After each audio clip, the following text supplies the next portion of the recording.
Capital punishment हमेशा काफ़ी time news में रहता है। न्यूज़ में क्यों रहता है कि बहुत सारे कंट्रीज़ ऐसे हैं जिन्होंने कैपिटल पनिशमेंट को अपने यहाँ से ख़त्म कर दिया है। ठीक है, बहुत सारे यूरोपियन कंट्रीज़ खासकर ऐसे हैं जिन्होंने कैपिटल पनिशमेंट डेथ सेंटेंस को ख़त्म कर दिया है।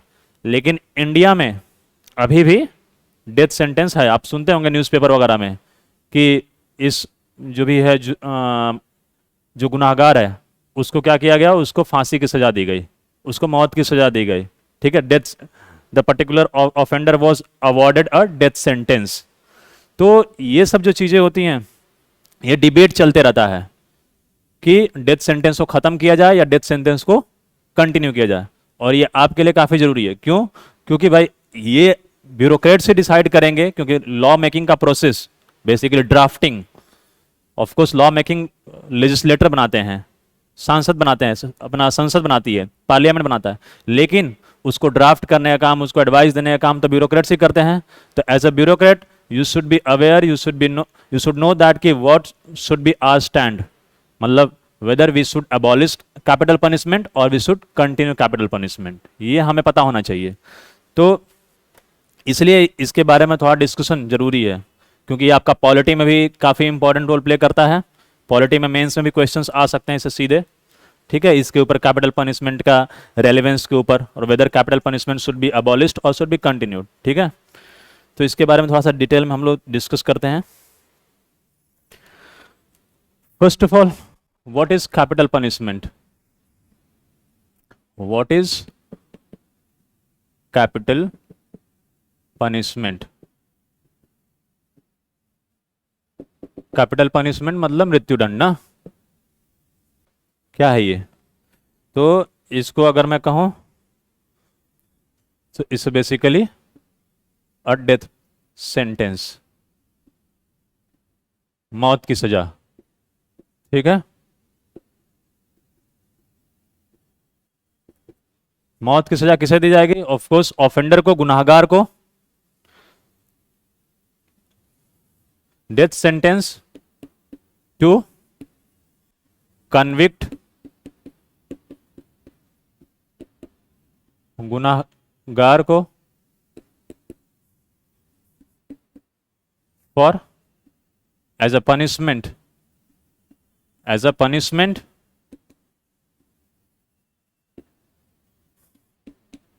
For for an offence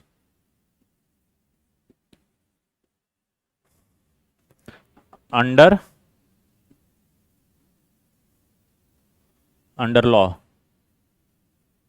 such as law. Law में दिया जाता है, कानून में ना। मतलब क्या मैं कहना चाह रहा हूं, कैपिटल पनिशमेंट क्या है? डेथ सेंटेंस, मौत की सजा, टू कन्विक्ट गुनाहगार को एज अ पनिशमेंट, क्या है? सजा। गुनाहगार को सजा दिया जाता है फॉर एन ऑफेंस, गुनाह के लिए। ठीक है, अंडर लॉ, ये कानून में। ठीक है, ये समझ में आ रहा सिस्टम? सो ये है कैपिटल पनिशमेंट। अब कैपिटल पनिशमेंट, डेथ सेंटेंस कौन से, कोई कानून है ना, जैसे मैंने कहा ना कि अंडर लॉ, तो कौन से कानून में दिया गया है?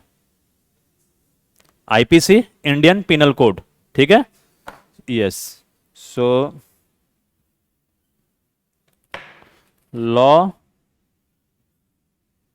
कौन से कानून में, और ये मैं यहां पर लिखता हूं, law in which death sentence is given. ठीक है,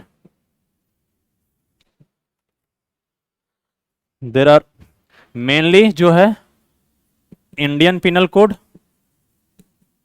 इंडियन पिनल कोड। ठीक है, 1860, दैट इज भारतीय दंड संहिता। ठीक है, इंडियन पिनल कोड 1860 में मेनली जो सेक्शन 302 सुना है ना, 302 इज फॉर मर्डर, मर्डर, ठीक है ना। तो जो सेक्शन 3 इंडियन पिनल कोड भारतीय दंड संहिता के सेक्शन 302 में अगर कोई मर्डर करता है तो that person can be awarded a death sentence, ठीक है ना। और सिर्फ यही नहीं है, और भी बहुत सारे सेक्शंस हैं लाइक 120B, 121, 120, 132, 194, ऐसे बहुत सारे सेक्शंस हैं, ठीक है। आपको ये सारे सेक्शंस याद नहीं करना ऑफ कोर्स, क्योंकि आप लॉ के स्टूडेंट्स नहीं हो। बस आपको मेन प्रोविजंस पता होना चाहिए, मेन कंसेप्ट पता होना चाहिए, ठीक है। कुछ इंपॉर्टेंट पॉइंट्स पता होना चाहिए एज अ यूपीएससी एस्पिरेंट, क्योंकि आपको यूपीएससी एस्पिरेंट के नाते आपको ये भी पता होना चाहिए कि आपका लिमिट कितना है, क्योंकि आप हर चीज के डीप में एकदम नहीं घुस सकते हो। तो आपको सबके बारे में पता होना चाहिए, लेकिन सबके बारे में बेसिक पता होना चाहिए, ठीक है। जहां कुछ डेप्थ की जरूरत होती है वहां पे आप जान सकते हो, लेकिन हर चीज में अब ऐसा नहीं कि इसके सारे सेक्शंस याद करना लगो, ऐसे बहुत सारे सेक्शंस हैं। लाइक मैं अभी बता दूं आपको, सेक्शन 364A है किडनैपिंग के लिए, है वो किडनैपिंग फॉर रैंसम। फिर उसके बाद सेक्शन 376A है rape with injury which causes death, जैसे कि निर्भया केस जो हुआ था, जिसमें बलात्कार किया जाता है और ऐसे रेप जहां पर कि जो विक्टिम होता है उसका डेथ भी हो जाता है, ठीक है। तो ऐसे केसेस में भी इंडियन पिनल कोड में डेथ सेंटेंस का प्रोविजन है, प्रावधान है, ठीक है। सो इस तरीके से सेक्शन 376A भी ये जो कहता है कि rape of a child below 12 years of age, ठीक है। किसी बच्चे का 12 साल से जो छोटी है उसका अगर रेप किया जाता है तो भी आपको कैपिटल पनिशमेंट या डेथ सेंटेंस अवॉर्ड किया जा सकता है। So these are the many provisions under Indian penal code, ठीक है। तो ये मैं आपको जस्ट एग्जांपल के लिए बताया, सेक्शन 302 उसी तरीके से है आपका सेक्शन 376A है, सेक्शन 376A है, फिर सेक्शन 376A भी है, ठीक है। ये rape with injury, rape with injury which causes death, मतलब, ठीक है। And rape of a child below 12 years, ठीक है। सो इस तरीके से मैं ये आपको बता देना चाह रहा हूं कि मतलब ऐसा मत समझना कि सिर्फ सेक्शन 302 में ही है आपको डेथ सेंटेंस का प्रोविजंस, ऐसे बहुत सारे। और not only in Indian penal code but also in other act. कौन से अदर एक्ट हैं, कुछ आइडिया है आप लोगों को? हाँ, और आर्मी एक्ट, जैसे फोर्सेस के भी एक्ट होते हैं, ठीक है। तो आर्मी एक्ट है, बीएसएफ एक्ट है, आईटीबीपी एक्ट है, ठीक है। तो इस तरीके से डिफेंस वालों के भी अपने एक्ट होते हैं। अगर उसमें कोई विद्रोह करता है, कोई गद्दारी करता है, या कोई सेंसिटिव इंफॉर्मेशन को लीक करता है, ठीक है, इस तरीके से अगर कुछ प्रोविजन है तो वहां पर भी आर्मी एक्ट के अंडर भी आपको फांसी की सजा हो सकती है, डेथ सेंटेंस हो सकता है। तो इस तरीके से other act like army act में भी आपको डेथ सेंटेंस हो सकता है, ठीक है। Any doubt? तो इस तरीके से मैं एटसेट्रा कर दे रहा हूं। मैं ये कहना चाह रहा हूं कि Indian penal code, army act और ऐसे बहुत सारे कानून हैं इंडिया में जिसके तहत आपको फांसी की सजा हो सकती है, और यहां पर प्रोविजन है। अब इसमें कौन कौन किसको फांसी की सजा, कुछ ऐसे लोग भी हैं जिनको फांसी की सजा नहीं हो सकती है। कौन है ऐसे कुछ लोग, कोई पता है?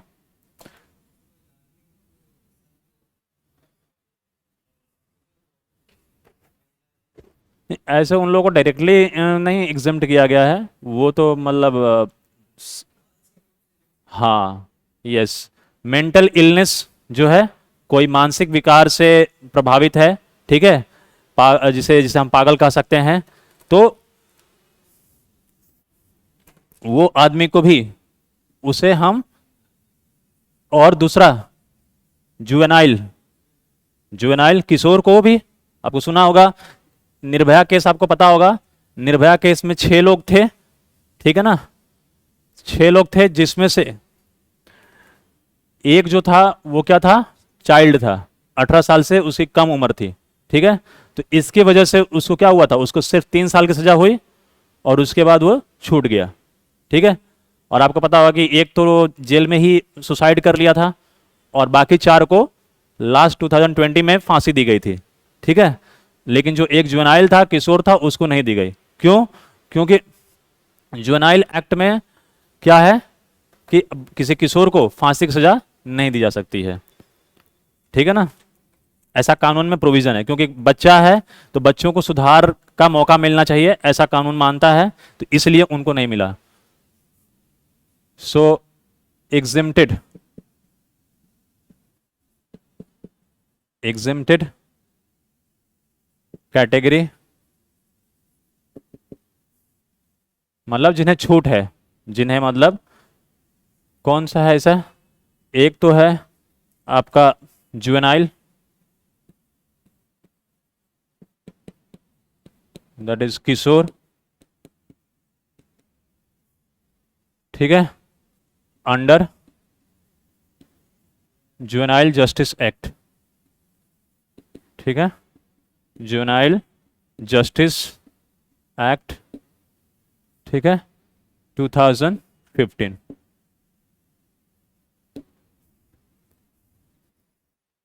इसमें क्या है कि अगर कोई चाइल्ड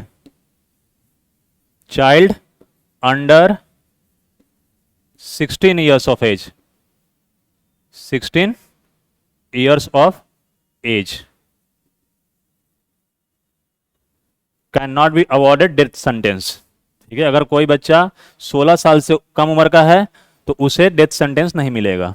अगर उसने गुनाह किया है तो भी उसे रिफॉर्मेशन हाउस में भेजा जाएगा, वहां पर उसे कुछ साल के लिए रखा जाएगा, 3 साल वगैरह के लिए, और फिर उसे छोड़ दिया जाएगा, ठीक है। सुधार गृह जिसको बोलते हैं, समझ आ रहा है? तो ये चीज याद रखना। और इसीलिए जो निर्भया केस में जो जुवेनाइल था वो छूट गया था, ठीक है।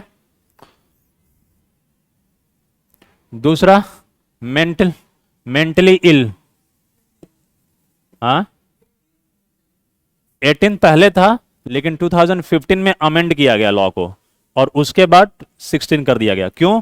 क्योंकि जो निर्भया केस में था वो जो उसका कुछ 16 साल के ऊपर का उम्र था, 17 मतलब 17 था, 18 साल से थोड़ा ही सा कम था, 1 साल ही। तो उस वजह से, इस लूप होल की वजह से, इस लीगल लूप होल की वजह से क्या हुआ था, वो बच गया था। तो इसीलिए पूरे देश भर में विरोध हुआ कि ये कानून को सुधार किया जाए और ऐसा माना जाए कि 16 साल तक सिर्फ जो बच्चों की जो छूट की जो उम्र रखी जाए वो सिर्फ 16 साल रखी जाए, ठीक है। तो इसलिए 18 से कम करके 16 किया गया। ये निर्भया केस का जो कन्विक्ट था उसकी वजह उस टाइम पे ये सब हुआ था, ठीक है। आप देख सकते हैं कि 2015 में ये अमेंडमेंट हुआ था। ये जुवेनाइल जस्टिस एक्ट ये पहले ही बना था, लेकिन ये 2015 में अमेंड हुआ था। इसका ओरिजिनल एक्ट का डेट मुझे याद नहीं है, मैं आपको बता दूंगा बाद में, ठीक है। लेकिन ये पहले से था, 2015 में इसको अमेंड किया गया था, ठीक है। Any doubt? आगे चलें। सो ये है मेंटली इल पर्सन, मतलब जो मानसिक रूप से, मानसिक बीमारी से ग्रसित है जो, ठीक है, मानसिक रोगी। इन लोगों को नहीं दिया जाता है डेथ सेंटेंस, क्योंकि मेंटली इल पर्सन को ये माना जाता है कि वो अपने होशो हवास में वो कुछ काम कर ही नहीं सकता है, तो इसलिए इसको डेथ सेंटेंस नहीं दिया जाता है। अब बात करें कि डेथ सेंटेंस मिलता कैसे है, मतलब कैसे उसका क्या प्रोसीजर होता है। डेथ सेंटेंस कैसे होगा, क्या प्रोसीजर होगा, ये कौन सा एक्ट में बताया बनाया गया है, बता आपको पता है? यस, क्रिमिनल प्रोसीजर कोड 1973, ठीक है। इसमें ये बताया गया है कि डेथ सेंटेंस कैसे कैसे होगा, क्या क्या प्रोसीजर होगा, क्या सारा फॉलो किया जाएगा, तो ये क्रिमिनल प्रोसीजर कोड 1973 में ये बताया गया है, ठीक है। सो डेथ सेंटेंस कोर्ट, सबसे पहले जो कोई भी सजा की, कोई भी अगर कहाँ आप जुर्म किए हो, कोई भी ऑफेंस किए हो, तो उसका ट्रायल कहाँ शुरू होता है, उसकी शुरुआत कहाँ होती है? सेशन कोर्ट में, ट्रायल कोर्ट में ना, उसी को ट्रायल कोर्ट बोलते हैं, राइट। तो सेशन कोर्ट में सबसे पहले आपको शुरुआत होगी आपके मामले की, और उसके बाद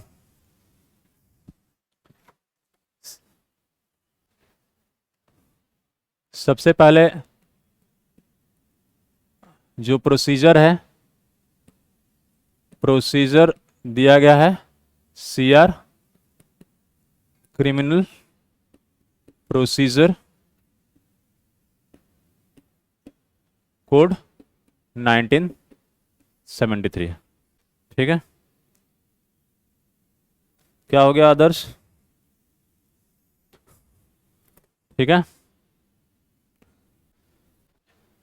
इसमें क्या प्रोसीजर है कि आपको सबसे पहले कहाँ जाना होगा? सेशन कोर्ट, ठीक है, जो कि डिस्ट्रिक्ट लेवल पे होता है, आपको पता है, जिला लेवल पे होता है सबसे छोटा कोर्ट। ठीक है, आपको जिला लेवल पे होता है, पता है ना, जिसे फौजदारी का अदालत भी कहते हैं। ठीक है, दीवानी अदालत तो डिस्ट्रिक्ट जज में होता है, सिविल ऑफेंस में, और इसमें फौजदारी। ठीक है, तो सेशन कोर्ट जो कि आपका ट्रायल कोर्ट की तरह काम करता है, ट्रायल कोर्ट। फिर ये क्या करेगा, यहां सुनवाई होगी, यहां पर जो भी ऑफेंडर है,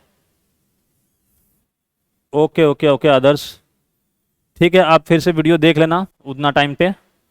ठीक है, ट्रायल कोर्ट, ट्रायल कोर्ट में क्या होगा कि जो ऑफेंडर है और जो स्टेट है, आपको मैंने बताया था कि जो भी क्रिमिनल ऑफेंस होता है वो ऑफेंडर और स्टेट, ऑफेंडर वर्सेस स्टेट होता है। ठीक है, क्योंकि आप कोई भी क्राइम करते हो तो वो स्टेट के अगेंस्ट में माना जाता है। ठीक है, और सिविल ऑफेंस बिटवीन इंडिविजुअल्स, तो इसीलिए यहां पर जो भी ऑफेंडर है वर्सेस स्टेट चलेगा। आपको मान लो कि जो भी ऑफेंडर और अक्यूज्ड, अक्यूज्ड वर्सेस स्टेट, यहां पर केस चलेगा।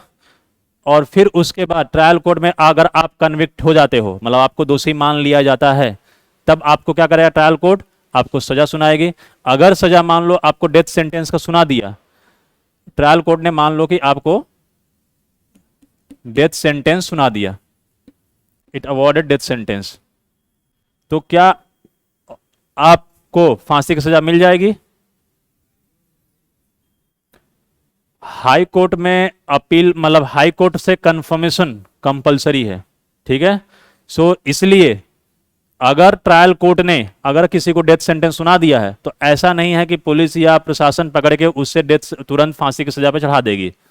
इसे सबसे पहले this should be confirmed, this should be confirmed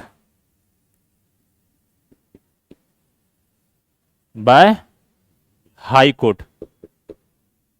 ठीक है, जो भी डेथ सेंटेंस ट्रायल कोर्ट सुनाएगा उसके बाद ये कंफर्म करेगा हाई कोर्ट। अगर हाई कोर्ट में अपील होगा, हाई कोर्ट कहता है कि नहीं आपको फांसी की सजा आपकी सही है, तब प्रशासन आपको फांसी की सजा फाइनली चढ़ा सकता है। लेकिन उसके बाद में भी जो अक्यूज्ड, जो कन्विक्टेड है, ठीक है, जो दोषी है, उसके पास ये राइट होता है क्या कि वो चाहे तो सुप्रीम कोर्ट में जा सकता है। अगर हाई कोर्ट ने सर्टिफाई कर दिया कि हाँ आप सुप्रीम कोर्ट में जा सकते हो तो जा सकता है, और कुछ और केसेस में ऐसे प्रोविजंस हैं वहां पर आप सुप्रीम कोर्ट में अपील कर सकते हो। ठीक है, कि भाई मुझे जो फांसी की सजा दी गई है वो गलत है, मेरी फांसी की सजा को माफ किया जाए या हटाया जाए, और ये सुप्रीम कोर्ट में अपील फाइल करेगा। तो अपील टू सुप्रीम कोर्ट। ठीक है, सुप्रीम कोर्ट में अपील कर दिया। अब सुप्रीम कोर्ट ने भी मान लो कि फांसी की सजा कंफर्म कर दी। ठीक, अब क्या करेगा? अब फांसी की सजा चढ़ा सकता है। अब इसके पास कुछ और है, कुछ राइट्स, हाँ, मर्सी पिटीशन, उसके पहले और कुछ नहीं है? ऑनलाइन वाले बताओ कुछ। सुप्रीम कोर्ट ने हाई कोर्ट से जो अपील था उसको कंफर्म कर दिया डेथ सेंटेंस का, तो क्या सीधे मर्सी पिटीशन ही फाइल हो सकता है या कुछ और प्रोविजन है? नहीं आइडिया है? मयूर बता रहे हैं प्रेसिडेंट, प्रसून बता रहे हैं प्रेसिडेंट। ओके, चलो ठीक है, बता देता हूँ। आप मान लो सुप्रीम कोर्ट ने एक बार आपकी अपील जो किया आपने हाई कोर्ट के बाद, आपको उसको डिसमिस कर दिया, या आपका जो डेथ सेंटेंस था उसको कंफर्म कर दिया कि नहीं, हाई कोर्ट ने जो सजा सुनाया है वो आपका सही है। ठीक है, अब इसके बाद सीधे प्रेसिडेंट के पास नहीं जा सकते हो आप। अब क्या होगा कि आप वापस से सुप्रीम के पास फिर से रिव्यू पिटीशन फाइल करोगे। उसको क्या बोलते हैं? रिव्यू पिटीशन, पुनर्याचिका। ठीक है, सो रिव्यू सुप्रीम कोर्ट में ही आप फाइल करोगे, क्या? Review petition.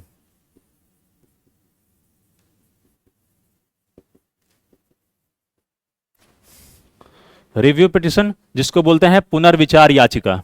ठीक है, ये होता है सुप्रीम कोर्ट में ही, और इसको हिंदी में मैं लिख देता हूं यहां पर, पुनर्विचार याचिका।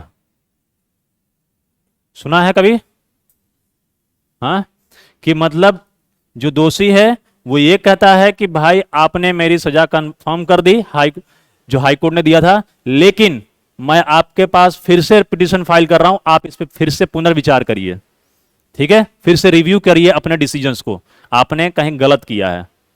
ठीक है, तो ये भी राइट होता है, रिव्यू पिटीशन। Any doubt?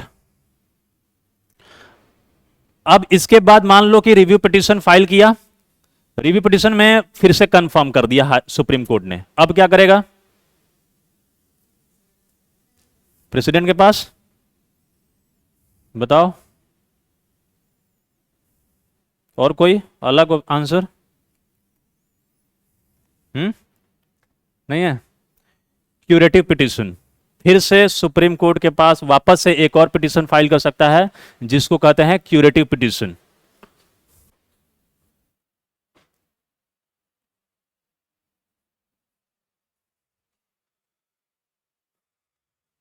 और जो रिव्यू पिटीशन है आपका, ये याद रखना, ये आपका अंडर आर्टिकल 137 होता है, अंडर आर्टिकल 137। ठीक है, 137 आर्टिकल, अनुच्छेद जो होता है ना आपका, 137 अनुच्छेद में रिव्यू पिटीशन को फाइल कर सकते हैं। ठीक है, हाँ, कॉन्स्टिट्यूशन के आर्टिकल 137। ठीक है, अब इसके बाद रिव्यू पिटीशन आपका खारिज हो गया, अब आप कह रहे थे कि प्रेसिडेंट के पास जाएगा, प्रेसिडेंट के पास अभी तक नहीं जाएगा, अभी एक और उसके पास है, रेमेडी है, और उसको कहते हैं हम लोग क्यूरेटिव पिटीशन। क्यूरेटिव पिटीशन, ठीक है, क्यूरेटिव पिटीशन जो है उसे कहते हैं उपचारात्मक याचिका, उपचारात्मक याचिका। ठीक है, ये कॉन्स्टिट्यूशन में नहीं दिया हुआ है, रिव्यू पिटीशन कॉन्स्टिट्यूशन में दिया हुआ है आर्टिकल 137 में, लेकिन हुआ क्या कि रिव्यू पिटीशन तो चले आ रहा था, ठीक है, यहां तक तो ठीक था, सुप्रीम कोर्ट में अपील हुआ, सुप्रीम कोर्ट ने अपील खारिज कर दिया, फिर वापस से रिव्यू पिटीशन फाइल किया आपने, लेकिन यहां तक चले आ रहा था, लेकिन फिर से केसेस हुए, और एक केस हुआ जिसको कहते हैं रूपा अशोक हुर्रा वर्सेस अशोक हुर्रा। ठीक है, ये केस में ये डिसाइड हुआ, मैं केस का नाम लिख देता हूं, ये इंपॉर्टेंट है आपके लिए, रूपा अशोक हुर्रा, ये पर्सन का नाम है। ठीक है, HUR वर्सेस अशोक हुर्रा। ठीक है, 2002। इस केस में क्या हुआ कि जब रिव्यू पिटीशन जो डिसमिस हो गया था, तो रिव्यू पिटीशन डिसमिस होने के बाद, खारिज होने के बाद, इन्होंने, इस सुप्रीम कोर्ट ने वापस से कहा कि ठीक है, हम आपकी वापस याचिका को फिर से पुनर्विचार करते हैं, क्योंकि इसमें कहा गया था ये केस में कि आपने, सुप्रीम कोर्ट ने, आपने जो ये पुनर्विचार याचिका जो खारिज की है, ये आपने सही से नहीं किया है, सही से नहीं देखा है, आपने कुछ पॉइंट्स को छोड़ दिया हुआ है, तो आप फिर से इसको विचार करिए। तो मतलब इसको बोलते हैं अगेन रिव्यू। ठीक है, फिर से रिव्यू करो। तो इसमें आप ये देख सकते हैं कि रिव्यू के बाद फिर से रिव्यू आप कर सकते हैं क्यूरेटिव पिटीशन में। अब इसके बाद अगर मान लो कि इसमें भी खारिज हो गया, डिसमिस हो गया, तब क्या करोगे? सुप्रीम कोर्ट में वापस जाओगे तब? अभी तक सुप्रीम कोर्ट के पास ही है। अब सुप्रीम कोर्ट, फिर रिव्यू पिटीशन सुप्रीम कोर्ट, फिर क्यूरेटिव पिटीशन, ये याद रखना ये सुप्रीम कोर्ट में होता है, ठीक है, ये सुप्रीम कोर्ट में होता है सिर्फ। ओके, अब बताओ क्या करेगा? मर्सी प्ली, अब जा सकता है प्रेसिडेंट के पास, अब राष्ट्रपति के पास जाएगा दया याचिका से लेकर, ठीक है, मर्सी प्ली, अब इसके बाद जा सकते हो। तो याद रखना, आप जो कह रहे थे कि सुप्रीम कोर्ट ने कंफर्म किया सीधे हम प्रेसिडेंट के पास जाएंगे, तो सीधे प्रेसिडेंट के पास नहीं जा सकते हो। पहले आप रिव्यू पिटीशन फाइल करोगे सुप्रीम कोर्ट में, अगर ये खारिज हुआ फिर आप क्यूरेटिव पिटीशन फाइल करोगे, फिर जब ये भी खारिज होगा तब आप जा सकते हो प्रेसिडेंट के पास। हाँ हाँ, गवर्नर के पास भी जा सकते हो, गवर्नर के पास, लेकिन जो पावर होता है वो सिर्फ जो स्टेट में, जो उस पर्टिकुलर स्टेट में जो कानून है और उसके तहत अगर आपको जो सजा मिली है तो उसी में आप सिर्फ गवर्नर के पास जा सकते हो। लेकिन अगर कोई आपको सेंट्रल लॉ के अगेंस्ट आपको सजा मिली हुई है तो आप प्रेसिडेंट से ही आपको न्याय मिलेगा। हाँ हाँ, तो वही, लेकिन ऐसे बहुत सारे स्टेट लॉ भी हैं, ठीक है, जैसे महाराष्ट्र टेररिज्म लॉ है, ठीक है, मकोका जिसको बोलते हैं, ऐसे बहुत सारे हर स्टेट के अपने बहुत सारे टेररिज्म लॉ हैं, या ऐसे बहुत सारे लॉ हैं स्टेट लॉ, जिसमें वो लोग क्या कहते हैं, फांसी की सजा देते हैं। तो ऐसे अगर स्टेट लॉ के अगेंस्ट में या स्टेट लॉ में आपको अगर फांसी की सजा हुई है तो आप गवर्नर के पास जा सकते हो, ठीक है। लेकिन अगर सेंट्रल लॉ में मिला है तो आपको प्रेसिडेंट के पास ही जाना होगा। और दूसरा एक और फर्क, एक फर्क यह है कि जो गवर्नर होता है वो आपके जो फांसी की सजा होती है उसको पार्डन नहीं कर सकता है, मतलब उसे माफ नहीं कर सकता है, उसे सिर्फ कम कर सकता है, ठीक है। आपके फांसी की सजा को आजीवन कारावास, लाइफ इंप्रिजनमेंट में कन्वर्ट कर देगा या कुछ और कम कर देगा, लेकिन आपको फ्री नहीं करेगा, आपको माफी नहीं दे सकता है। माफी और कौन से ऐसा केस है जो सिर्फ डेथ सेंटेंस में, क्योंकि डेथ सेंटेंस में सिर्फ और सिर्फ प्रेसिडेंट के पास पावर है कि वो पार्डन दे सकता है। तो ये चीज याद रखना, यहां पर आप फंस सकते हो प्री में या कहीं मेनली प्री में, सो कि death sentence can be pardon only by president, ठीक है, ये चीज याद रखना आप, क्योंकि बहुत सारे लोग गलती करते हैं, सोचते हैं गवर्नर भी देता है तो गवर्नर भी पार्डन दे सकता है, लेकिन गवर्नर पार्डन नहीं कर सकता है डेथ सेंटेंस के सिर्फ केस में, बाकी केस में कर सकता है वो, लेकिन डेथ सेंटेंस में सिर्फ और सिर्फ president. Okay, even if it is awarded against under state law, अगर स्टेट लॉ में भी आपको अगर डेथ सेंटेंस मिला है तो आपको कौन देगा पार्डन? प्रेसिडेंट ओनली, ठीक है, ये याद रखना। तो आपको ऐसे एग्जाम में फंसा सकता है कि स्टेट लॉ में डेथ सेंटेंस मिला है तो कौन पार्डन देगा? Only and only president. आपको ऐसे ही फंसाते हैं एग्जाम में। सो प्रेसिडेंट अंडर आर्टिकल 72, ठीक है ना, क्या कर सकते हो आप? मर्सी प्ली,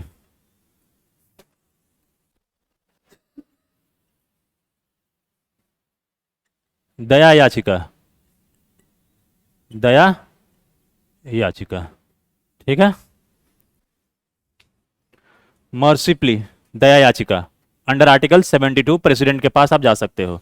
इसमें प्रेसिडेंट चाहे तो आपको क्या कर सकता है? पार्डन कर सकता है, ठीक है, माफ कर सकता है आपकी सजा को। प्रेसिडेंट पार्डन कर सकता है, कम्यूट कर सकता है, मतलब कम कर सकता है आपकी सजा को। पार्डन मतलब माफ करना होता है, कम्यूट मतलब कम करना, ठीक है, तो ये चीज याद रखना। और गवर्नर सिर्फ और सिर्फ डेथ सेंटेंस में कम कर सकता है, लेकिन माफी नहीं दे सकता है। क्लियर हो गया ये?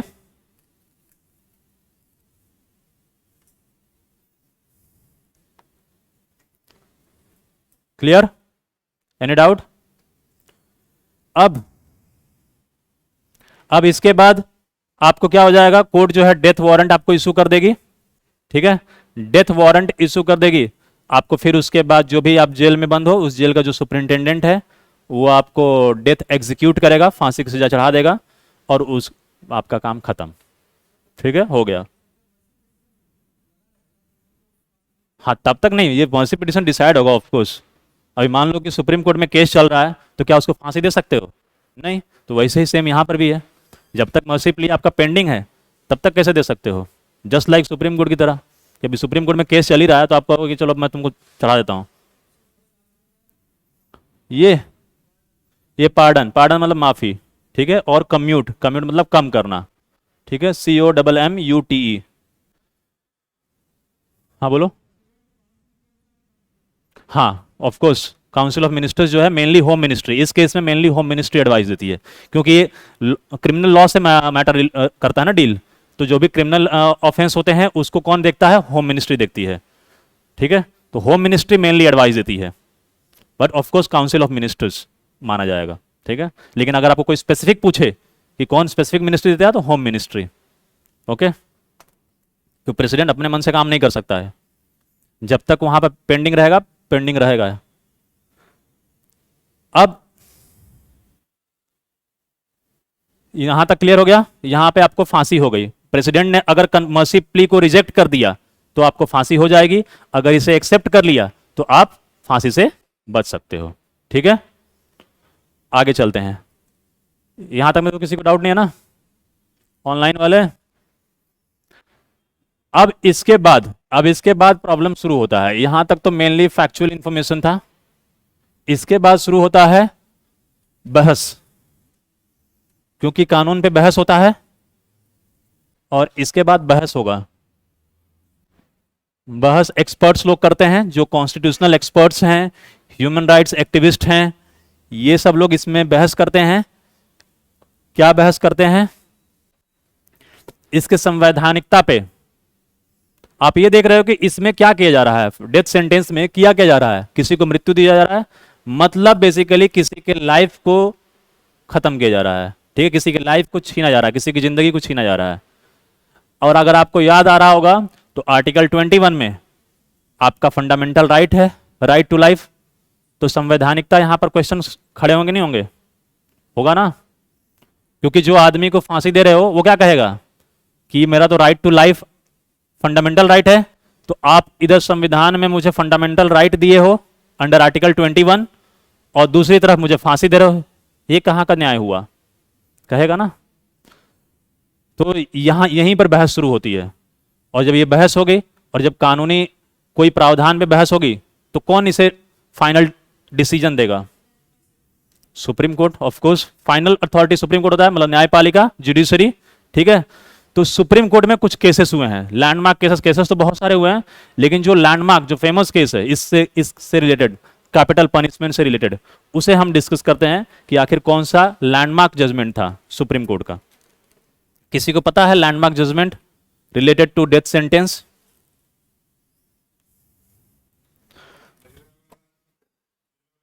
सॉरी, निर्भया के कांड में कॉन्स्टिट्यूशनैलिटी के ऊपर बहस नहीं हुआ था मेनली, उसमें थोड़ा बहुत ऑफ कोर्स वो तो अपना बहस करेंगे ही, लेकिन जो लैंडमार्क जो जजमेंट था मैं बता देता हूं, बच्चन सिंह था, ठीक है, बच्चन सिंह जजमेंट था,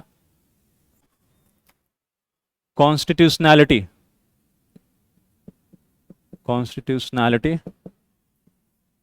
ऑफ डेथ सेंटेंस, ठीक है, मतलब संवैधानिकता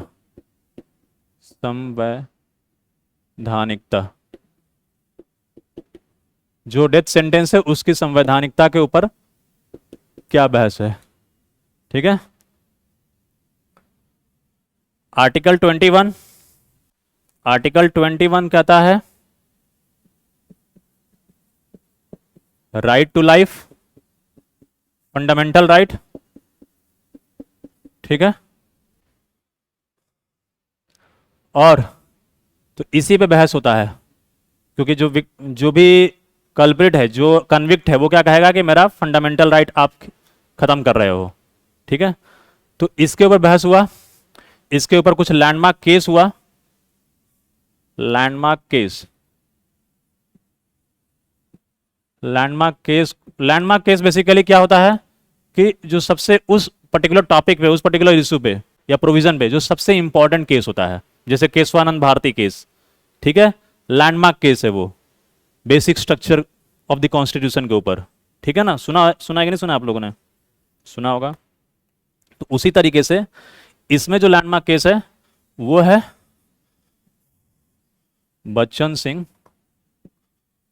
वर्सेस स्टेट ऑफ पंजाब, ठीक है, 1980। ठीक है, Bachchan Singh versus state of Punjab 1980।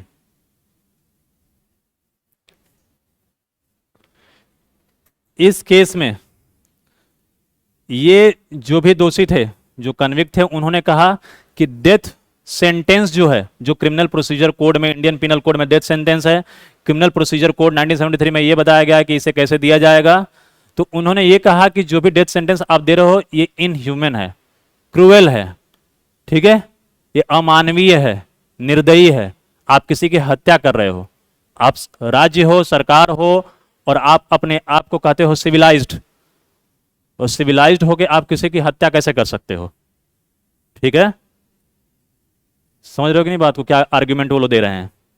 तो इन्होंने ये कहा, इसके ऊपर ऑफकोर्स सरकार ने भी कुछ अपना दलील दिया, और इसके बाद में सुप्रीम कोर्ट का फैसला आया। सुप्रीम कोर्ट ने यह कहा कि डेथ सेंटेंस आप दे तो सकते हो, लेकिन सिर्फ और सिर्फ rarest of the rare case में ही दे सकते हो। Death sentence only, death sentence only in rarest of the rare case.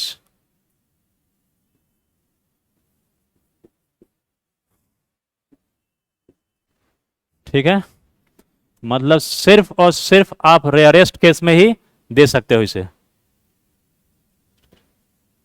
Any doubt? मतलब रेयरेस्ट मतलब जो एकदम ही रेयर हो, मतलब ऐसा नहीं कि आप जब मन में आया तब उसे दे दो, मतलब ऐसा कोई ऑफेंस हो, ऐसी कोई मतलब ऐसा गुनाह हो जो कि बहुत रेयर होता है, जो कि बहुत ही कम होता है, जो कोई इमेजिन नहीं कर सकता है, ठीक है, तो उसे कहते हैं रेयर। तो rarest of the rare case में आप दे सकते हो। और rarest of the rare case decide कैसे होगा, लेकिन कौन सा सजा ऐसा माना जाएगा ये रेयर है? रेयर मतलब ये बहुत ही कम होता है। जैसे कि रेयर क्या चीज होती है?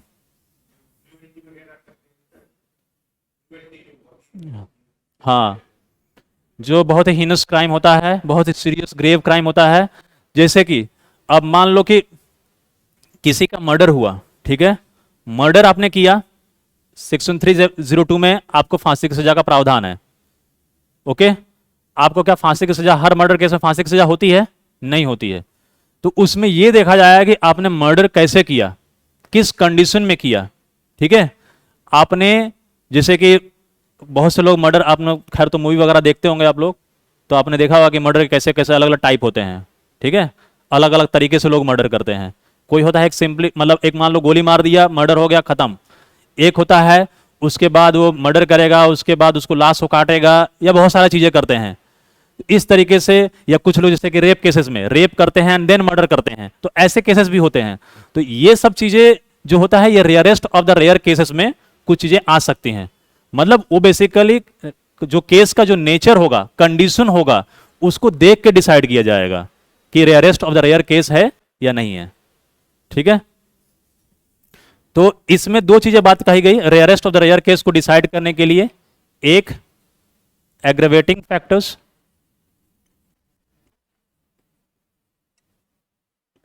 फैक्टर्स, और दूसरा मिटिगेटिंग फैक्टर्स।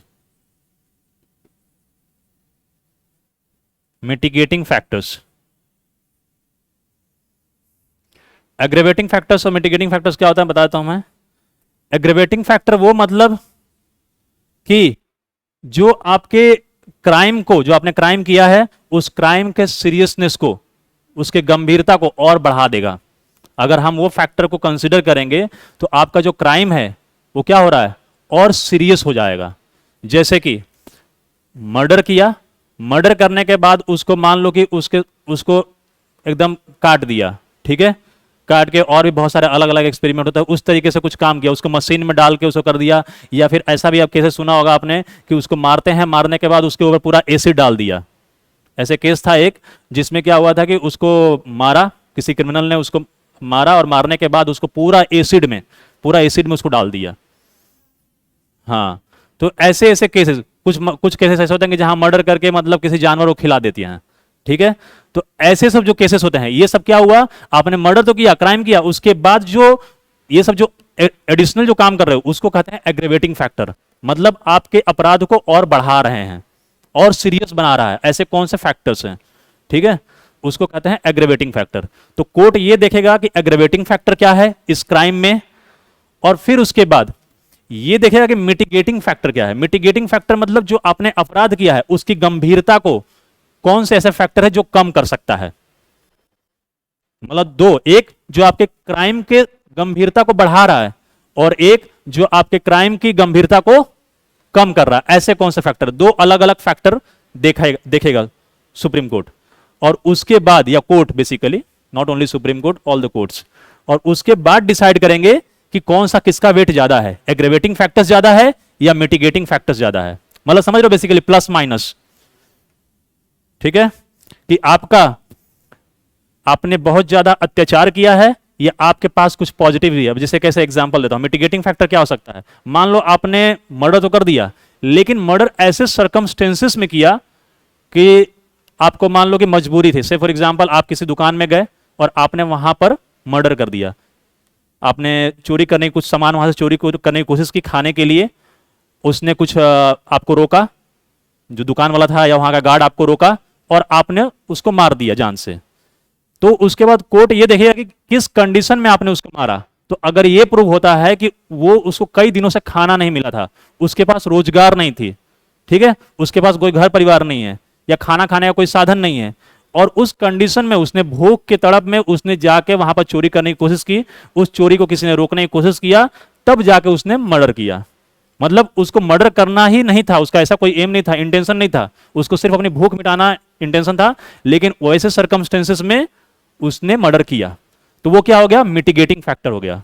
समझ रहे हो, आपके अपराध के सीरियसनेस को, गंभीरता को वो फैक्टर कम कर रहा है। मतलब समझ में आ रहा है, मतलब आपका अपराध करना पेशा नहीं है, आपने अपराध कुछ ऐसे सर्कमस्टेंसेस, ऐसे कंडीशन में किया जहां पे आपकी वो मजबूरी बन गई थी। ठीक है, तो इसको कहते हैं मिटिगेटिंग फैक्टर्स। तो कोर्ट ये दोनों फैक्टर्स को देखेगा और तब ये डिसाइड करेगा कि rarest of the rare case में ये आता है या नहीं आता है, और उसके बाद आपको डेथ सेंटेंस दिया जाएगा। ऐसा नहीं है कि सेक्शन 302 में आईपीसी में डेथ सेंटेंस है मर्डर के लिए और आपको हर मर्डर के लिए आपको डेथ सेंटेंस दे दिया जाएगा, ऐसा नहीं होगा। ठीक है, सो इसलिए ये चीज आप ध्यान रखना, aggravating factors and mitigating factors. और अच्छा ये बताओ कि एग्रेवेटिंग फैक्टर्स और मिटिगेटिंग फैक्टर्स कौन बताएगा, मतलब कौन कोर्ट को बताएगा, कोर्ट अपने आप खोज लेगा या कौन उसको बताएगा कि ये एग्रेवेटिंग फैक्टर्स है, मिटिगेटिंग फैक्टर्स है।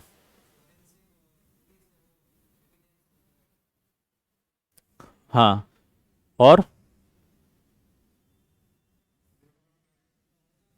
हाँ, गवाह, ओके, लॉयर, यस। जो लॉयर होगा वो ऑफ कोर्स इसका काम होता है, लॉयर का काम होता है ना कोर्ट बताना, कोर्ट को कुछ नहीं पता होता है, कोर्ट को आपके बारे में कुछ नहीं पता होता है, उसके पास फाइल आता है, आपको फाइल के आधार पर ही वो बस जानते हैं आपको। ठीक है ना, अभी सुप्रीम कोर्ट में मैं अपना कोई केस लेके जाऊं तो सुप्रीम कोर्ट के जजेस हैं मुझे थोड़े जानते हैं, वो मेरी जो फाइल जाएगी, और वो फाइल कौन लेके जाता है, लॉयर्स, तो उसी फाइल के आधार पर वो जानेंगे। तो जो मेरा लॉयर होगा वो मेरे पक्ष में बातों को रखेगा, ठीक है, लेकिन जो सामने वाला पार्टी है, मान लो स्टेट है, सरकार है, जो कि विक्टिम के साइड में है, तो वो अपना पक्ष रखेगा। तो जो विक्टिम के साइड वाला, जो विक्टिम है, जो दोष मतलब कि जो गुनाह, जो निर्दोष है बेसिकली, जिसके खिलाफ में ये गुनाह हुआ है, ठीक है, तो वो क्या करेगा, वो एग्रेवेटिंग फैक्टर्स को हाईलाइट करेगा। मतलब जो विक्टिम है वो क्या कहेगा कि इसने ये अपराध ज्यादा किया है, इसने ये सीरियस क्राइम किया हुआ है, इसको फांसी की सजा दो। कोई भी जो विक्टिम होता है वो फांसी की सजा डिमांड करेगा, लेकिन जो गुनाहगार है, जो दोषी है, वो क्या कहेगा कि मुझे फांसी की सजा मत दो क्योंकि मेरे ये मिटिगेटिंग फैक्टर्स हैं। समझ रहे बात को, तो ये चीज याद रखना। यहां पर जज बैठा हुआ है, वो डिसाइड करेगा rarest of the rare case क्या है, लेकिन यहां पर विक्टिम के जो लॉयर है, मान लो कि निर्भया केस अगर हम एग्जांपल में लें, तो निर्भया केस के जो लॉयर्स हैं वो कहेंगे कि ये देखो, इसने रेप किया और रेप के बाद इसने इंजरी करके उसका मर्डर भी किया, तो ये क्या हो गया, ये aggravating factors, they will highlight aggravating factors, ठीक है। और उसके बाद जो डिफेंस लॉयर होगा, जो अक्यूज्ड होगा, उन लोग क्या कहेंगे, उन लोग कहेंगे कि नहीं हमने ऐसे कंडीशन में हमने दारू पिया था, या हमने ऐसे किया था, हम नशे में थे, या हम होश में नहीं थे, इस तरीके से, मतलब बेसिकली कुछ भी जो भी होगा वो अपना डिफेंस रखेंगे, तो वो मिटिगेटिंग फैक्टर्स हाईलाइट करेंगे। समझ रहे हो बात को? तो इस तरीके से होगा। अब जिसका पलड़ा भारी होगा उसके हिसाब से डिसाइड होगा। अगर एग्रेवेटिंग फैक्टर्स ज्यादा है, मिटिगेटिंग फैक्टर्स बहुत ही कम है, जैसे निर्भया केस में हुआ, एग्रेवेटिंग फैक्टर्स ज्यादा था लेकिन मिटिगेटिंग फैक्टर्स कम था, तो उन लोगों को फांसी की सजा दी गई।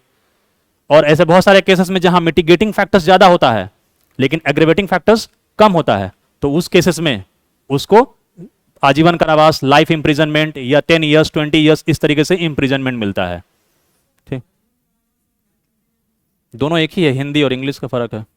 आजीवन कारावास मतलब हिंदी में ऑफकोर्स बोलते हैं, और लाइफ इंप्रिजनमेंट मतलब उसी को इंग्लिश बोलते हैं, इंग्लिश वर्ड है, दोनों में कोई फर्क नहीं है। दोनों मतलब आपको लाइफ टाइम के लिए आपको जेल में रहना है। हाँ, आजीवन, अब मतलब आजीवन मतलब पूरा जीवन भर, यही होता है ना आजीवन का मतलब। हाँ हाँ, यस, ठीक है। सो सारी पर्सन किसी अदर पर्सन का राइट टू लाइफ को हनन कर उसका मर्डर कर जाना तो उसका right to life. Yes Adarsh, उसी पे हम लोग डिस्कस कर रहे हैं, डोंट वरी, आपको आंसर मिल जाएगा। सो ये समझ में आ गया। तो rarest of the rare case में ही आपको डेथ सेंटेंस मिलेगा, not in all the cases, ठीक है। ऐसा नहीं है कि आपने जो क्राइम किया और उसके लिए अगर लॉ में प्रोविजन डेथ सेंटेंस का है तो आपको कोर्ट डेथ सेंटेंस देगा ही देगा, ऐसा नहीं है, ठीक है। बहुत ही कम केसेस में ही आपको डेथ सेंटेंस देना है, ऐसे केसेस जो कि रेयरेस्ट ऑफ द रेयर हो, मतलब जो बहुत ही, मतलब ऐसा कंडीशन में हुआ हो कि जो मतलब आप इमेजिन नहीं कर सकते हो, ऐसे केसेस में ही आपको मिलेगा। फॉर एग्जाम्पल निर्भया, या फिर पार्लियामेंट पे अटैक जो हुआ था उसमें अफजल गुरु को जो फांसी दी गई, जो अफजल गुरु जो उसमें मेन कन्विक्ट था, ठीक है, जो पार्लियामेंट 2001 में अटैक हुआ था, आपको पता है ना, जो दिल्ली में ही हुआ था, तो उसके जो मेन कन्विक्ट था अफजल गुरु, तो उसको फांसी दी गई थी, ठीक है, क्योंकि भाई वो हमारी सॉवरेनिटी के ऊपर, संप्रभुता के ऊपर अटैक है, हमला है, ठीक है। तो इसलिए वो rarest of the rare case हुआ। पार्लियामेंट ही खत्म हो जाएगा, देश ही खत्म हो जाएगा, तो फिर हम बचेंगे? समझ आ रहे हो? तो ये रेयरेस्ट ऑफ द रेयर हो गया। तो जजेस जो rarest of the rare case decide कर रहे हैं वो खुद ही नहीं बचेंगे, ठीक है। तो इसलिए ऐसे केसेस में आपको फांसी की सजा मिलती है। अब बात ये आएगा कि इसमें बहस होता है, इसमें बहस ये होता है, इसके बावजूद भी अभी भी सेटिस्फाइड नहीं है, जो बहुत सारे जो ह्यूमन राइट्स, मेनली जो ह्यूमन राइट्स के एक्टिविस्ट होते हैं, they are not satisfied with this. उनका कहना है कि ये rarest of the rare case जो है, ये इसमें कुछ प्रॉब्लम्स है। क्या प्रॉब्लम्स है उसको हम लोग देखते हैं। सुप्रीम कोर्ट ने तो कहा तो दिया है कि rarest of the rare case में दिया जाएगा, लेकिन वो उसमें बहुत सारे प्रॉब्लम्स को हाईलाइट करते हैं, ठीक है। वो क्या क्या प्रॉब्लम्स हैं, लेट्स सी। क्या प्रॉब्लम हो सकता है, कुछ आइडिया आपको?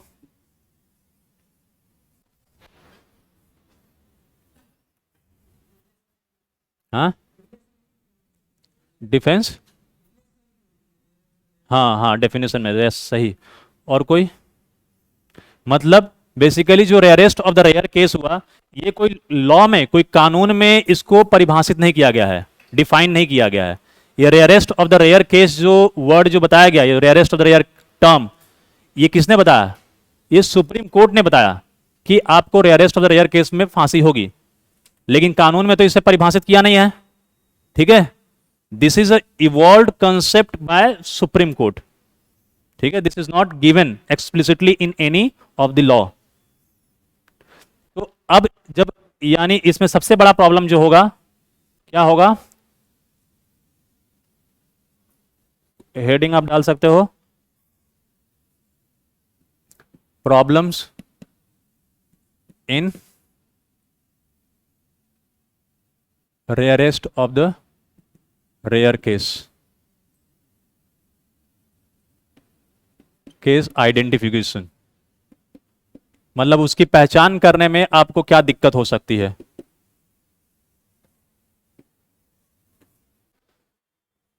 Rarest of the rare case कौन डिसाइड करेगा? जजेस डिसाइड करेंगे।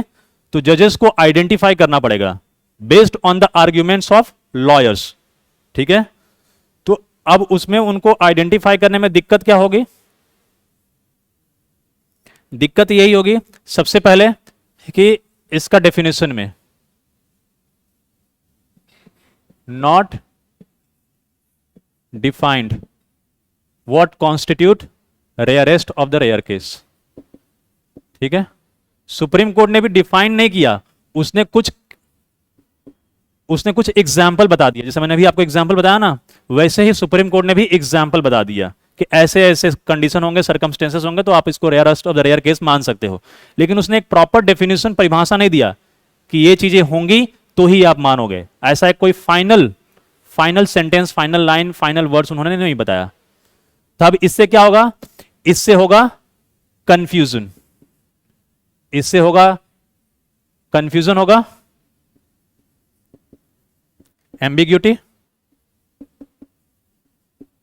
ठीक है, मतलब सभी लोग अपने अपने हिसाब से rarest of the rare case को डिफाइन करने की कोशिश करेंगे। डिफेंस लॉयर कहेगा कि ये rarest of the rare case में नहीं आता है, और जो विक्टिम का लॉयर है, स्टेट लॉयर है, वो क्या कहेगा कि ये rarest of the rare case है। तो इस तरीके से कंफ्यूजन और एम्बिग्यूटी होने लगा। ठीक है, ये problem.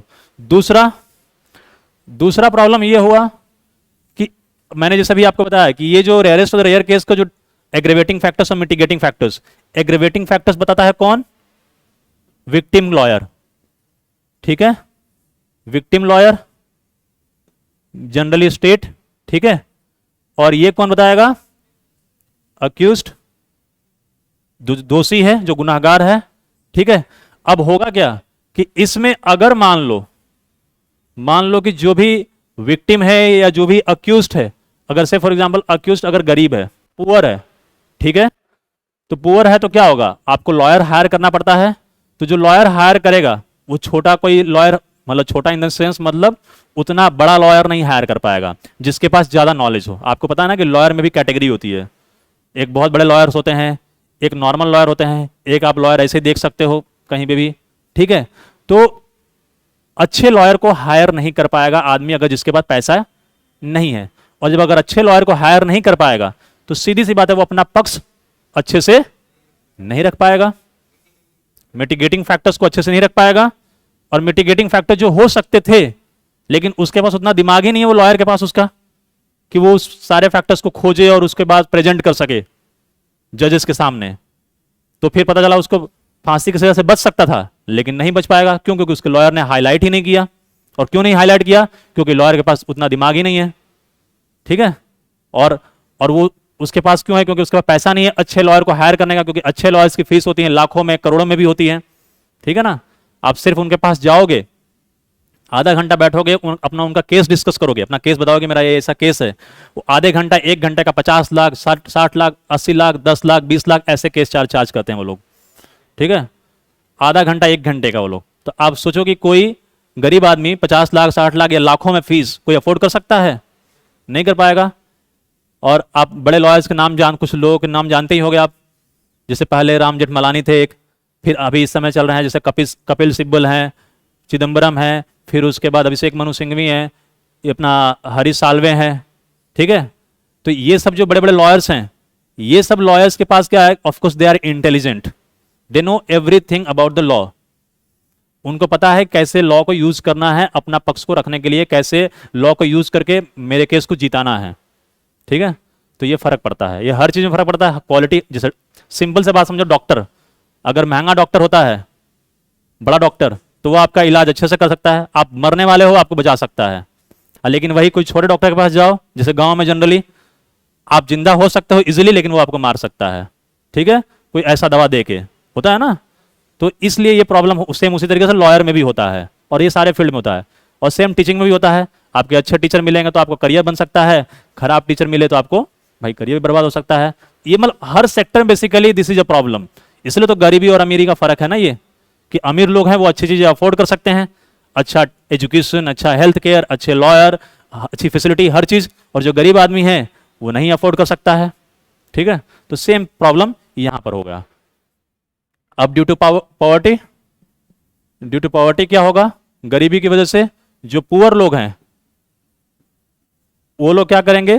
Lack of quality legal representation, मतलब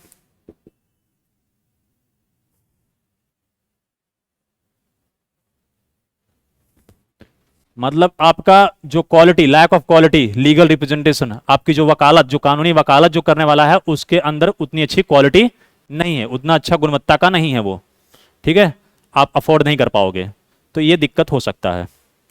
और इस वजह से भी आपको जो rarest of the rare case जो आइडेंटिफाई करने में दिक्कत हो सकता है, आप मिटिगेटिंग फैक्टर्स को हाईलाइट नहीं कर पाओगे।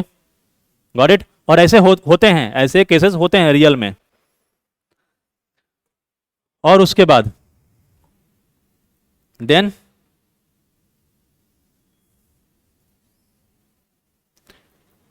और क्या हो सकता है?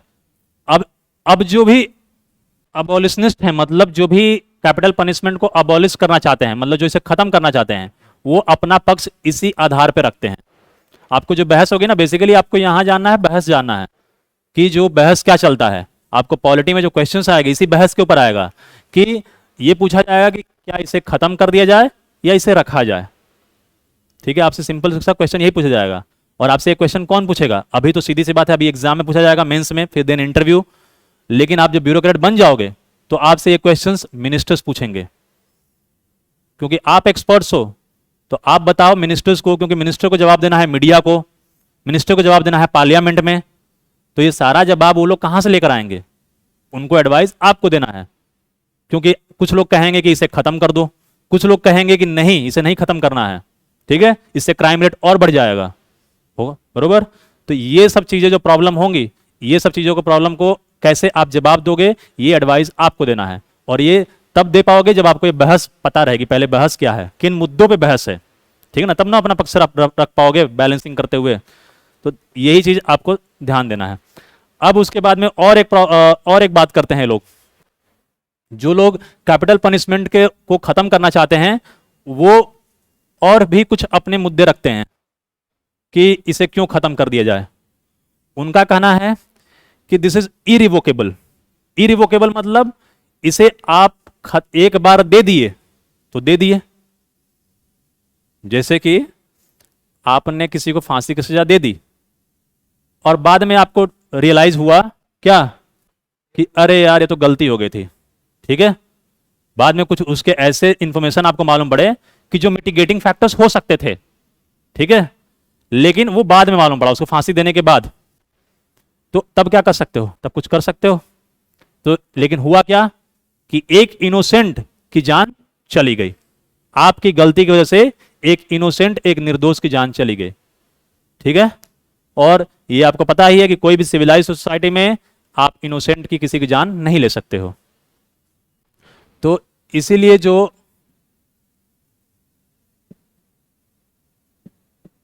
एबोल्यूशन करने वाले, जो रद्द करने वाले जो लोग होते हैं, वो लोग अपना क्या आर्ग्यूमेंट देते हैं, ठीक है, वो लोग अपना क्या तर्क देते हैं?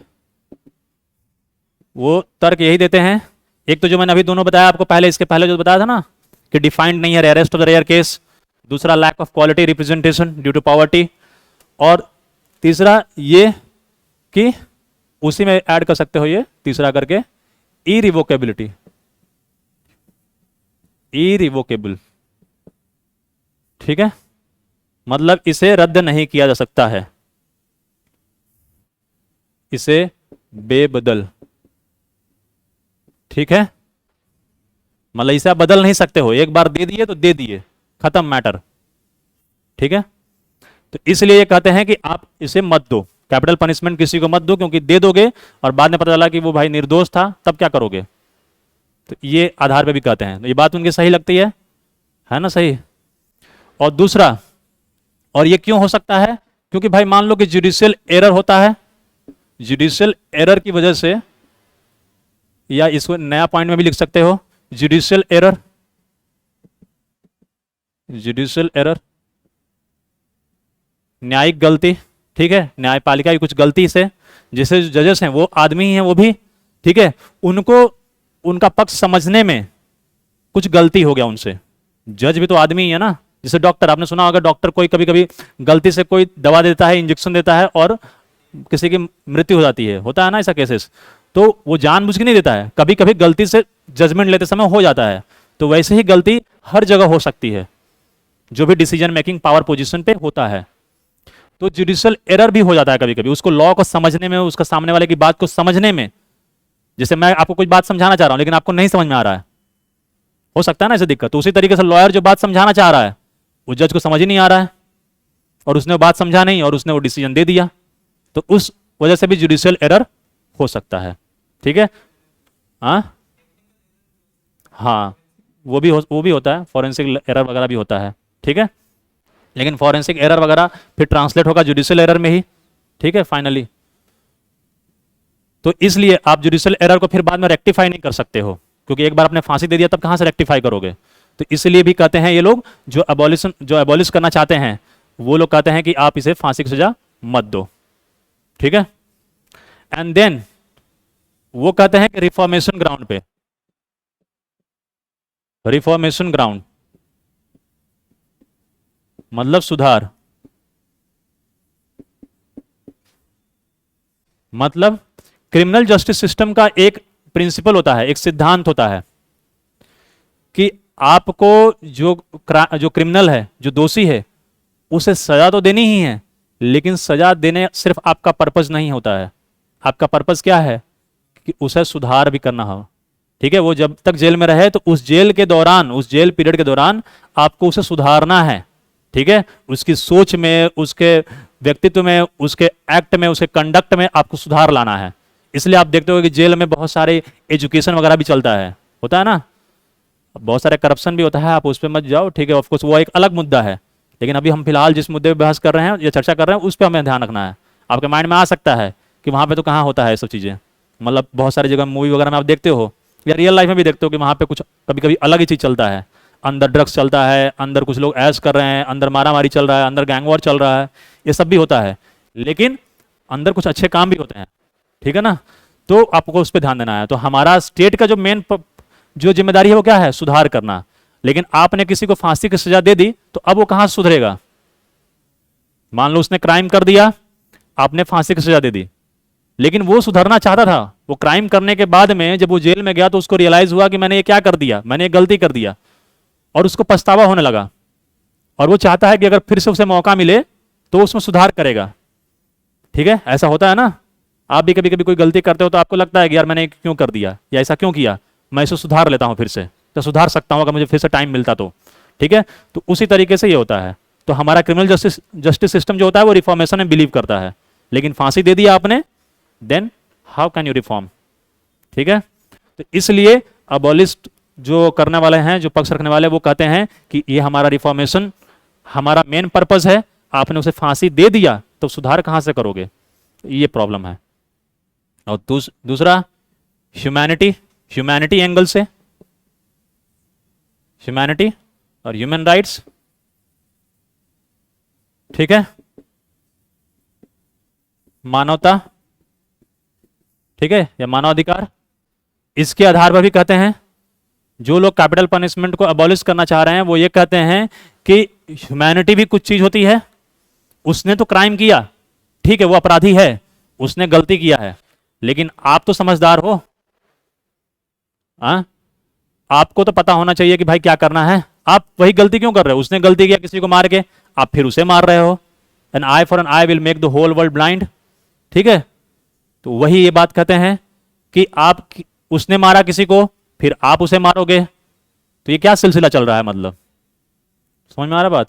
तो इसलिए ये कहते हैं कि ह्यूमैनिटी, ह्यूमन राइट, मानवाधिकार के भी आधार पर इसे रद्द करना चाहिए। कैपिटल पनिशमेंट को जो लॉ में है, हमारे कानून में, इसे रद्द किया कर दिया जाए, इसे हटा दिया जाए इन सब ग्राउंड्स के बेसिस पे।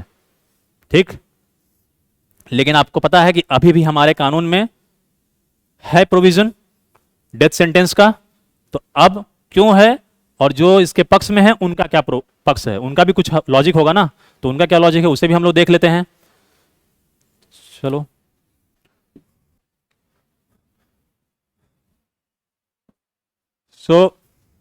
क्या पक्ष हो सकता है, कुछ आइडिया आपको। Hmm, one who wants to retain और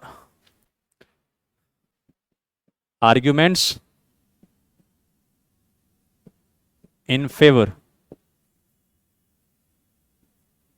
फेवर ऑफ कैपिटल पनिशमेंट।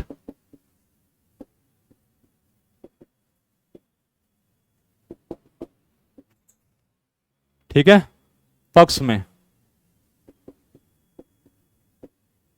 जो मतलब मृत्युदंड है उसके पक्ष में क्या तर्क है, क्या बहस है? हाँ हाँ, डेटरेंस, उसे हम कहते हैं डेटरेंस, मतलब अवरोध। ठीक है, जिसे कहा जाता है, ये लोग कहते हैं कि अगर किसी ने क्राइम किया है और उसे हम सजा नहीं देंगे तो क्या होगा, सोसाइटी में लोगों को ये लगेगा कि क्राइम करो मस्त रहो, क्या टेंशन है। ठीक है, तो लोगों में डिटरेंस नहीं आएगा, सोसाइटी में डिटरेंस क्रिएट नहीं होगा, लोग डरेंगे नहीं। ठीक है, कि भाई अगर हमने ये क्राइम किया है तो इसके बदले में हमें सजा भी मिलेगा, ये लोगों के बात दिमाग में जानी चाहिए। ठीक है, और ये कब होगा, सरकार का कहना है कि जब हमें फांसी की सजा देंगे, rarest of the rare case, heinous crime में, तब ये मैसेज जाएगा लोगों के दिमाग में। ठीक है, ताकि वो लोग जो ये गंभीर हीनस क्राइम है वो नहीं करेंगे। जैसे निर्भया केस में उन लोगों को फांसी की सजा मिली, ठीक है, तो अब लोग ऐसा काम करने से पहले सोचेंगे कि ऐसा चीज हो सकता है। अगर नहीं मिला होता तो क्या करते लोग, बोलते क्या फर्क पड़ता है, ठीक है, सरकार तो बचा ही देगी। तो इसलिए डिटरेंस।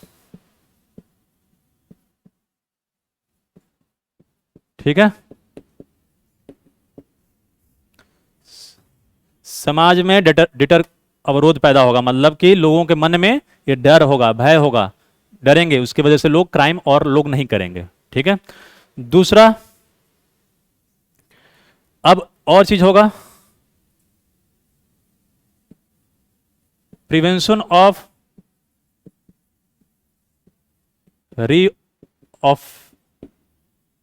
रीऑफेंडिंग। ठीक है, और रीऑफेंस मतलब कि फिर से वो कोई गलती करने के लिए वो दोहराने नहीं पाएगा। जो भी, जिसने भी, दोषी ने, गुनाहगार ने जो गलती किया है, तो अगर हम उसे फांसी की सजा दे देंगे तो वो फिर से इस गलती को दोहरा नहीं सकता है। ठीक है, प्रिवेंशन मतलब होता है रोक। ठीक है, रीऑफेंस मतलब फिर से गुनाह करना, तो फिर से गुनाह करने में क्या होगी, रोक होगी। Got it. और तीसरा, ये समझ में आया ना क्यों होगा, क्योंकि जब वो रहेगा ही नहीं तो गुनाह कहां से करेगा। और दूसरा, closure and justice to victim. ठीक है, जो भी विक्टिम है उसको क्या होगा, न्याय मिलेगा, मिलेगा ना न्याय, क्योंकि जिसके खिलाफ में ये, मतलब ये अपराध हुआ है, अब उस आदमी को, उस विक्टिम को अगर न्याय कैसे मिलेगी, अगर वो यही चाहेगा ना कि सामने वाले को सजा मिले। अगर सामने वाले को सजा नहीं मिलेगा तो क्या सामने वाला सोचेगा कि सरकार तो कुछ कर ही नहीं रही है, सोच सकेगा ना। और जब अगर उसके मन में ऐसा आएगा तो वो क्या करेगा, वो खुद से बदला लेने के लिए प्रेरित होगा, राइट। क्योंकि वो क्या कहेगा कि जब सरकार कुछ कर ही नहीं रही है, पुलिस कुछ कर ही नहीं रही है, तो फिर मैं खुद से उसे मारूंगा या खुद से मैं अपना बदला लूंगा। तो ये बदले की भावना लोगों में, समाज में ये पैदा होगी, और फिर सरकार क्या होगी, फिर डिफंक्ट हो जाएगी, एनार्की हो जाएगा। समझ रहे हो, तो ये प्रॉब्लम आ सकता है। तो इसीलिए विक्टिम, क्योंकि विक्टिम को आपने ऐसा देखा होगा, बहुत सारे मूवी देखा होगा, मूवी में खासकर ज्यादा देखा होगा, ऐसे रियल लाइफ में भी देखा होगा कि किसी को के खिलाफ में कुछ गलत हुआ, सरकार ने या पुलिस ने कुछ नहीं किया, और फिर क्या करता है, वही आदमी बदला लेने के लिए उसे मार देता है, खुद ही होता है ना। तो इसलिए, लेकिन अगर उसको जस्टिस मिल जाएगा तो फिर वो लेगा ही नहीं। तो ये भी है। तो ये सरकार का पक्ष है बेसिकली। ठीक है, इन ग्राउंड्स पे सरकार कहती है कि हमें, या सरकार या बाकी जो लोग भी इसके पक्ष में है कैपिटल पनिशमेंट के, वो ये लॉजिक देते हैं। और भी बहुत सारे लॉजिक है, लेकिन मेजर लॉजिक ये है। ठीक है, एनी डाउट। अब इसके बारे में कुछ लॉ कमीशन, जो लॉ कमीशन है, ठीक है, उनका भी कुछ रिकमेंडेशन है। क्योंकि आपको पता है कि जो भी लॉ बनता है तो वो लॉ कमीशन के रिपोर्ट पे या रिकमेंडेशन पे बहुत टाइम वो बनता है लॉ जनरली। तो लॉ कमीशन बना हुआ है, और लॉ कमीशन में कुछ रिकमेंडेशन है, कुछ सलाह है। तो वो क्या रिकमेंडेशन है, क्योंकि आपको ये पूछा जाएगा कि क्या किया जाए, आपके हिसाब से क्या होना चाहिए, तो आप क्या कहोगे, फेवर वाला आर्ग्यूमेंट दोगे और अगेंस्ट वाला आर्ग्यूमेंट दोगे। ठीक है। लेकिन अगर आपसे कोई ये पूछे कि फाइनल बताओ क्या होना चाहिए, तो आप कोई अथॉरिटी नहीं हो, आप फाइनल जजमेंट नहीं देना चाहिए आपको, क्योंकि आप फाइनल जजमेंट दोगे तो सामने वाला जो आपका इंटरव्यू ले रहा है, या सामने वाला जो आपका पेपर चेक कर रहा है, या सामने वाला जो भी आदमी है, वो हो सकता है कि या तो इसके फेवर में हो या तो इसके अगेंस्ट में हो। अगर फेवर वाला आदमी होगा और लेकिन अगर आपने उसे अबॉलिश करने की बात कह दी, तो वो आपसे गुस्सा हो सकता है, नाराज हो सकता है। लेकिन अगर अबॉलिश करने वाला आदमी है और आपने उसे फेवर वाला बात कह दी, तो आपसे नाराज हो जाएगा।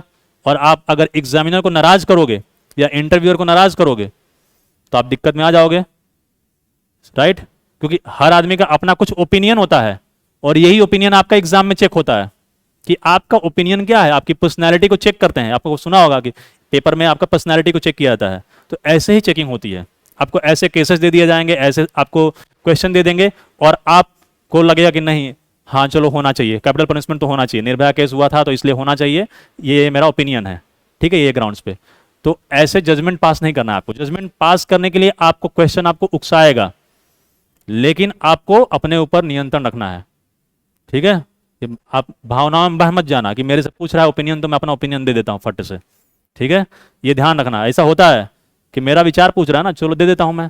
तो आपको ये देखना है कि इस मुद्दे पे क्या कोई एक सरकारी रिपोर्ट है क्या, या कोई एक्सपर्ट्स या कोई कमीशन, कोई आयोग की कोई रिपोर्ट है क्या, या कोई उनका रिकमेंडेशन या उनका व्यू विचार क्या है, उसको आधार बना के उनको कहो आप अपनी बातें। उससे क्या होगा, आप बच जाओगे।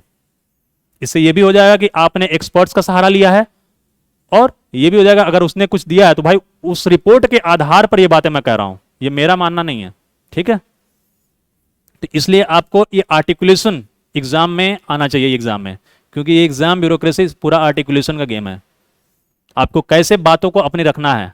आप देखते होंगे कि जैसे चाइना का अटैक जब चाइना ने बॉर्डर पे हुआ था जब, तो ऐसा नहीं हुआ कि हमारी सरकार में या विदेश मंत्रालय ने या डिफेंस मिनिस्टर ने जो भी किया कि हम परमाणु बम छोड़ देंगे या हम अटैक कर देंगे तुरंत, ऐसे कुछ स्टेटमेंट नहीं दे रहे थे वो लोग। उन लोग काफी सोच समझ के हमारी external affairs ministry statement release करती है, ठीक है, कोई बयान देती है मीडिया में आके, क्योंकि उसके रिपर्कशन होते हैं, उसके रेमिफिकेशंस होते हैं ग्लोबल। ये हमें ध्यान देना होता है, क्योंकि कुछ भी बोल दोगे फिर वहां से भी कुछ एक्शन हो जाएगा, आप भड़का दोगे, मान लो वहां से भड़क गया, वहां पे से कुछ एक्शन ले लिया, तो फिर बात बढ़ सकती है। तो इसलिए आपको बहुत सारी चीजों को सोच समझ के आप अपनी बातों को कहो भी, सामने वाले तक मैसेज ही पहुंचे, लेकिन आपको जो शब्दों का चयन जिसको बोलते हैं, शब्दों का चयन आपको बहुत सही होना चाहिए, और यही आपको इसमें सीखना है यूपीएससी में, ठीक है। सो चलो, इसमें क्या लॉ कमीशन का कुछ रिपोर्ट है, बस एक लाइन वो देख लेते हैं, then will wind up this. So law commission basically एक जो 35th लॉ कमीशन रिपोर्ट था, लॉ कमीशन का, law commission 35th report, 35th report of law commission,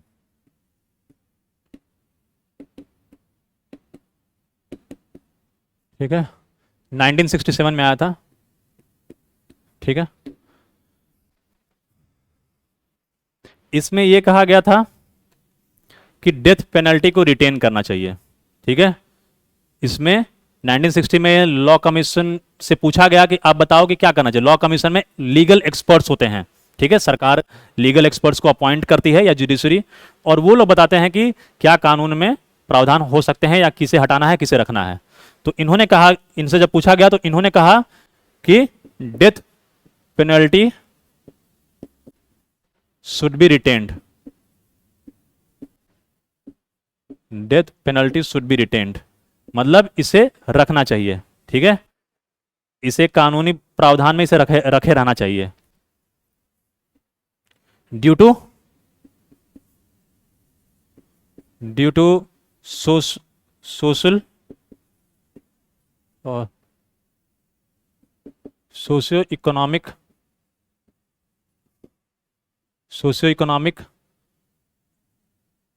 and cultural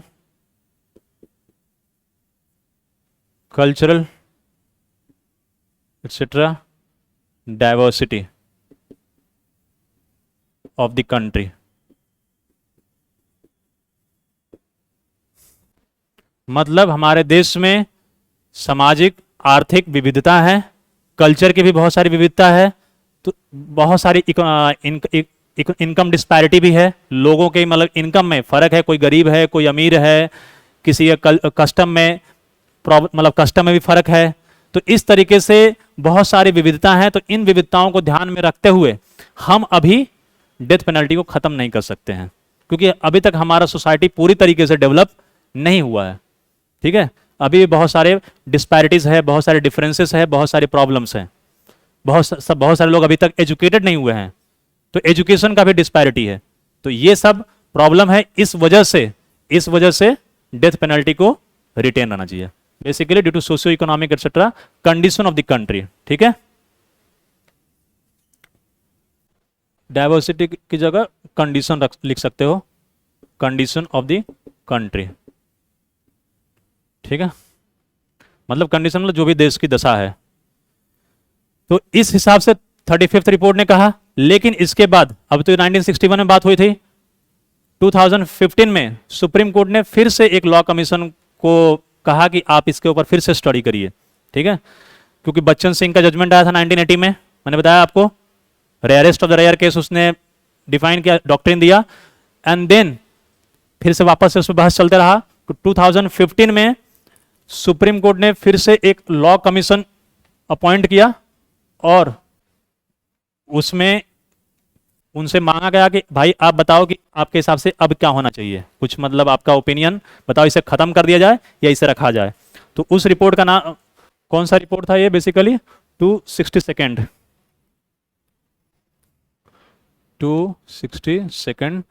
law commission report 2015, जो रिसेंट है, लेटेस्ट है। ठीक है, मतलब कुछ साल पहले का ही है। तो इसमें इन लोगों ने कहा, क्या रेकमेंड किया, इसमें ये लॉ कमीशन ने रेकमेंड किया, सलाह दिया कि death penalty should be abolished. ठीक है, इसे खत्म कर देना चाहिए, डेथ पेनल्टी को खत्म करना चाहिए, एक्सेप्ट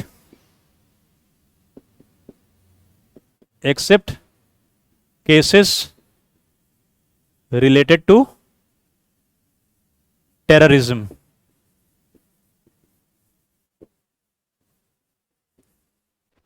ठीक है, आतंकवाद। मतलब इन लोगों ने यह कहा कि डेथ पेनल्टी को अबॉलिश का मतलब होता है रद्द। ठीक है, रद्द कर दो, एक्सेप्ट मतलब कुछ केसेस को छोड़कर, कौन से अपवाद। ठीक है, कौन से केसेस अपवाद में होंगे, केसेस रिलेटेड टू टेररिज्म, आतंकवाद के केसेस को। समझ रहे हो बात को। तो इन्होंने कहा जो 35th कमीशन रिपोर्ट था 1967 में, उसने क्या कहा था कि इसे रिटेन करना है, इसे अबॉलिश नहीं करना है।